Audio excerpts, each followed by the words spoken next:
Hello, welcome back to another casted game on the Age of Bison YouTube channel. I'm your host, SerSharkDad, joined here by Platypus Slayer. How's it going, friend? It's good to be casting with you Wait. again. Yeah, man, I'm excited. And this is supposed to be a really good series. Those that don't know, we've got Nicius. He's a pretty prominent member in the community, does a lot of streaming and casting of high-level games. He's with his buddy Lopsided Fluff. On the other side, we have a new player in ZionLion, both kind of well known within their respective clans and within the community. So these are kind of popular people outside of our little crappy corner of the internet that is the Sunrose. And I'm looking forward to some really good games. I don't know about you.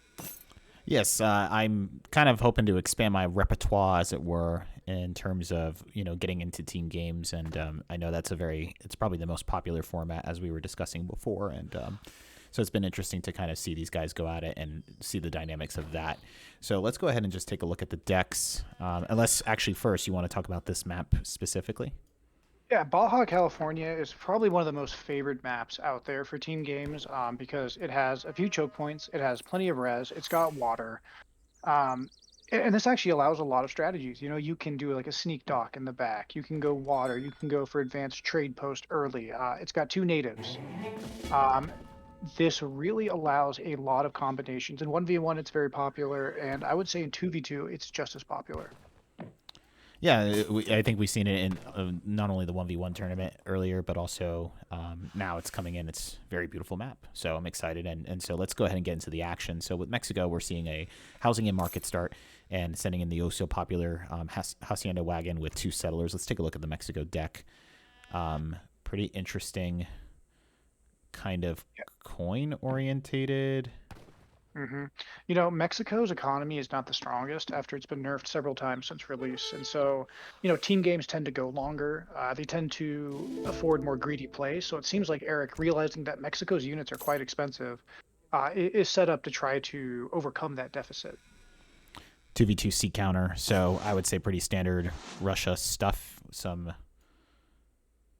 water play being built into the mix just in case that they need to go ahead and put the spawn point here on the other side to counter enemy water play, or on either side that they may find it. But pretty standard Russian stuff. Nicius is opening up with a trade post and to get those early shipments, and obviously that is because we're going to probably see some logistician play using these infinite hmm resources to automatically deposit along with some additional resources, but also I think Nicius does usually take advantage of water whenever he's able to get the chance, which I think is a smart move considering the resource gathering rates that you get from it. So schooners, fish market, Armada is in here, and then of course a couple of unit shipments and a card that you never really see, Peninsular Gorillas. So that's exciting. Hopefully, if the game goes to Age 4, that'd be quite the cast. But Well, like I was saying earlier, a lot of 2v2s and 3v3s do go a lot later. So it's imperative in your decks to be a bit more flexible and not just, ignore H4 like you can sometimes in a 1v1.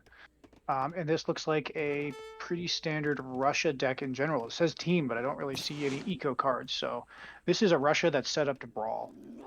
yeah, I can see that. Fencing school is the big one. I want to see if there's any difference between.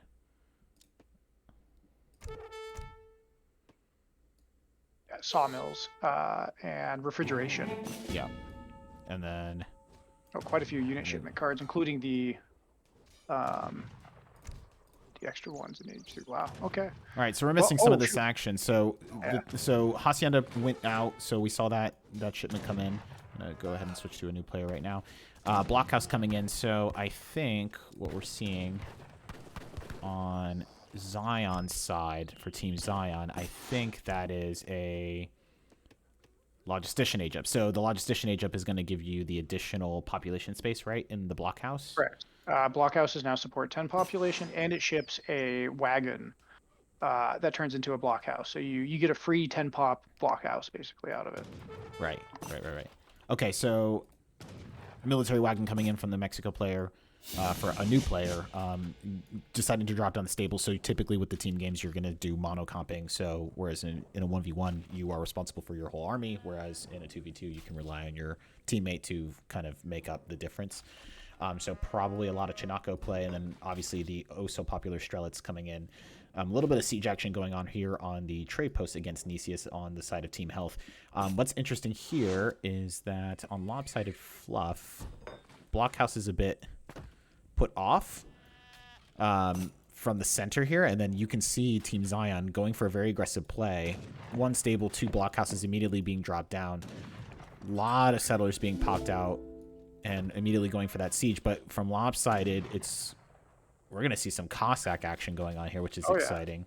You've got two rushes on the field. You should expect early action, and it looks like that's exactly what we're getting.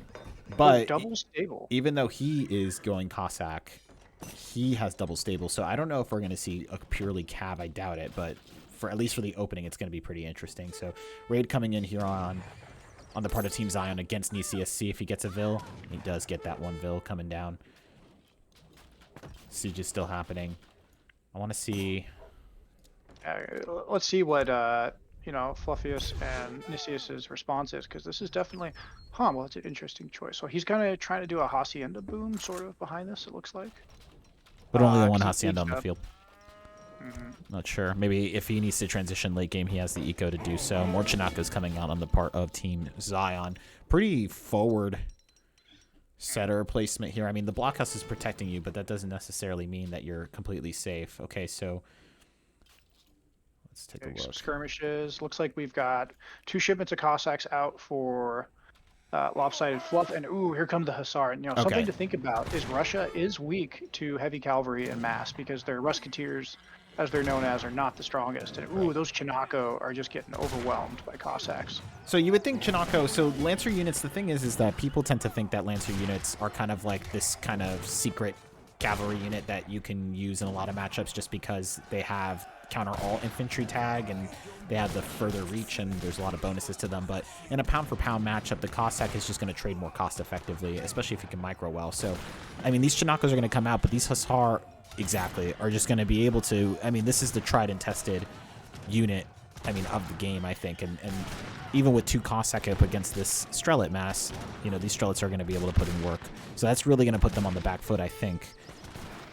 It got cleaned up. Chinakos do actually fare okay against Hussar, but again, Cossacks are probably the most cost-effective cav in the game. Spanish cavalry is not bad, and with double racks compared to double stable compared to one stable. I mean, they're just going to get outmassed. So good play from Nicius and Lopsided Fluff to kind of see that early aggression, plan for it accordingly, and come out with what's a pretty strong counter. But now those Chinako. All right, Chinako trying to get on top of the Strelet, and it looks like there's a bit of a pathing difficulty in the micro between the 2 players. Of course, I think the next batch of Hussar coming in right on time are going to be able to clean this up, and the Strelets are able to finally maneuver their way out of that. Hussar and the Strelets are they're on for a date here, it looks like, and it looks like the Strelets are going to be caught out a little bit. Let's see what they can see. There's a bit more scouting on their part, I think. Loading a lot of resources on their part.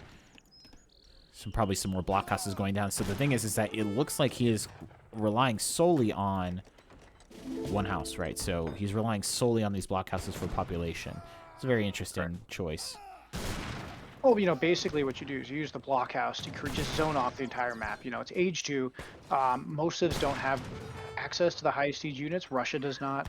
Spain does get pikemen, but so far you've only seen stables, right? So knowing that the opponent doesn't have siege, you can just basically plop down blockhouses, and there's very little your opponent can do to punish it cost effectively. So now with that stable going down on the part of a new player, I wonder exactly what the counter is, because it looks like his partner is going to be caught out with nothing but Strelets. Which, again, are going to get shredded by those Hussar. Right, so I'm going to see... Okay, he's got some coin shipping in at this point, 700 coins, so he may be going... Well, I don't know, it may be too early for a transition at this point, especially with so many units bearing you down. Let's take a look at Nicius. He looks like he's trying to go in for a raid here. What does he see? It doesn't see much, but then there's Chinakos. Let's go ahead and take this off. It's just difficult in a team game to kind of maintain what on both ends, but yeah, he's got some Chinako out in the field. Let's see, he's got, again, double stable, and Nicius is just going to continue to send in these infinite resource shipments just because, that's an automatic deposit and it allows him to just continue to... Yep, that is correct. The logistician, on top of that res crate that you're getting, you get an additional 150 of res automatically deposited. I think it's 150. Please, someone correct me in the comments if I'm wrong. They've made some changes to that in Spanish gold throughout the years. But anyways, this basically allows Spain to have a very competitive eco in Age 2 than it would otherwise be able to. Some turtling on the part of ZionLion, it looks like, and trying to maybe just anticipate a difference. It's interesting because it looks like there's a lot of cavalry dancing right now outside of a new player's base, and then we see that Strellet mass kind of pushing in, but you kind of second guessing in it, when you see the walls and the amount of blockhouses that are there. So I'm wondering if, again, if they, I don't know if they know that he's aged up with Logistician, but because you don't necessarily want to just throw your mass into just these kinds of buildings and just take casualties for no reason. But if they can siege this down and take out the forward base, it would probably put them on the back foot. It just looks like they don't have enough of a mass yet to really counter. This is true. This is a mistake that many of us make. I've made plenty of times into this. Like, you see these blockhouses and you just kind of despair, right? Because you start doing the math and how long it's going to take to break them down. But really, if you think about it, the blockhouse can't move. It can't attack your base. If you just kind of focus on the opponent's mass, especially a civ like Russia that will bully you with a big mass, but is not very good in smaller numbers because of their weaker stats. And you just slowly kind of, turn the tables and grind down the meat grinder that is Russia. So I like what I'm seeing here. I think that's really smart play from Nicius and Lopsided Fluff. And, good credit to ZionLion, a new player, to be calm, even though they've lost their forward base. Just take their time, remass, poke. Really good play from both teams here. All right, difficult fight coming on here for the on the part of Team Zion. Chinako's trying to get in there and see if they can block up the Sassar mass up against and just give the Strelets a chance, but these Strelets are just going to continue to just lay down fire, and it looks like the Hussar are just going to pretty easily clean this up and then immediately get back up on the Strelets. And it's just a difficult combination to be up against, and I'm wondering if this was maybe a mistake to go Mexico in the early game, or at least, and you don't want to go Soldado, right, into this, because you know that they're going to make Strelets, and then if you make Salteadore, then you're just mono-comping at that point, just two different flavors of skirmisher. That's correct. It can make you really weak to hand cav, which of course both Spain and Russia have very good hand cav. I think looking back on this, perhaps some pickies early, right, to both get the siege out and to chase off some of the early shipments of cavalry would have been great for Mexico to do. But hindsight is always 2020. Always. Caster privilege. Right, we get to see this. We're not the ones trying to micro APM and still make choices at the same time. Right. Okay, now Chinakos have been able to kind of get on top of the Strelets, but smart move on the part of Lopsided Fluff here to really use the Musketeer to get in front. I don't know if he shipped those. No, he's actually producing them. So if he's producing those Musketeers, that's good. He's able to put them in melee mode and just kind of vary up the composition. And if you can get a composition, a healthy one of 3 to 4 different unit types, that usually is just a sign of just of being able to answer anything that your opponent is going to throw at you. And now we're seeing ZionLion just really on the back foot here, and just kind of, I don't know if Chinakos is really going to be the play. They may need to switch something up here, maybe try to go for the age up. Yeah, I'm not sure what they're going to do now. It's definitely in a tough spot. Again, those Chinakos, they'll do okay against Huss, but they're definitely not the cost-effective answer per se. Like I said, Chinakos do have a small multiplier versus heavy cav. They do have the lance, but Mexico does not have the eco that Spain does with the Logistician in Age 2. So they're in a tough spot. And like I said, Zion's been pushed back. Ooh, look at that Cossacks on the blockhouse builder there. Oh, yeah. Nice. Okay, you missed it, but he was able to snipe a Vilt. Not enough to take it down, but I mean, at this point, you're just grinding down the Russia player. Right. And this mass is just so hard to contend with of that many Strelets.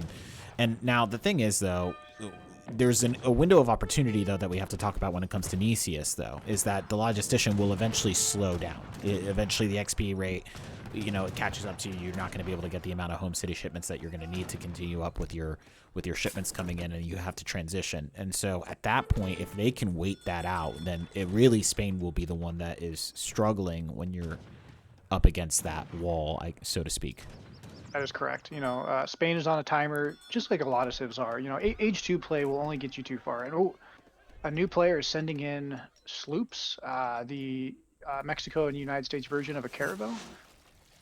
There it is. Oh, there it is. There's Russia's caravels. I see what they're doing. Trying to go after the water eco here on the part of Nicius, but I don't know exactly if he had enough. Let me take a look here.